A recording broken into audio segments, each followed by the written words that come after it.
Hi, I'm T. Cooper. I'm a New York City makeup artist, hairstylist, and I'm also co-founder of beauty and grooming company Metro Look. Today we're going to talk about how to get voluminous hair with crimped styles. Crimping your hair is such an easy way to put a lot of volume in your hair. And when I say a lot. Think about all those crazy hair bands that have all that frizzy crimped hair.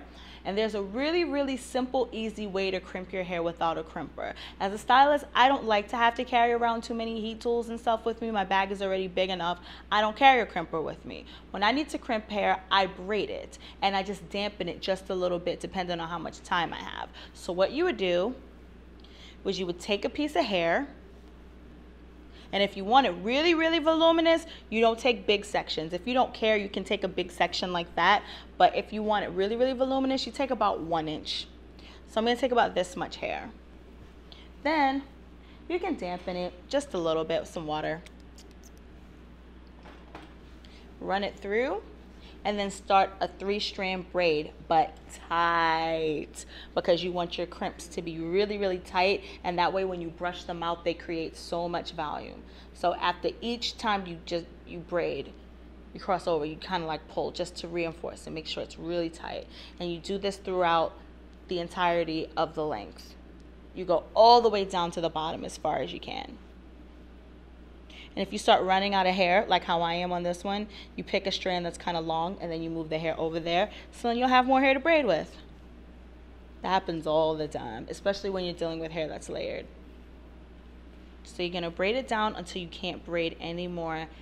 And it doesn't really matter what the consistency of your braid is, like how the actual braid looks. The braid could look horrible, but as long as it's nice and tight, you're going to get the achieved result.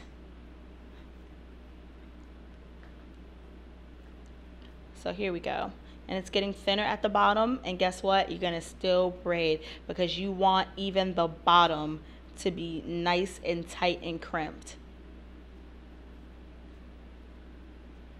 So when you get to the bottom, you can do one of two things.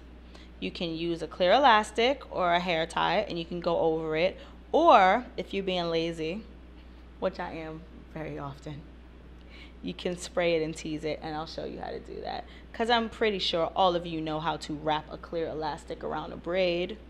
I hope you do. So I'll show you how to spray and tease it. Okay, we're to the bottom.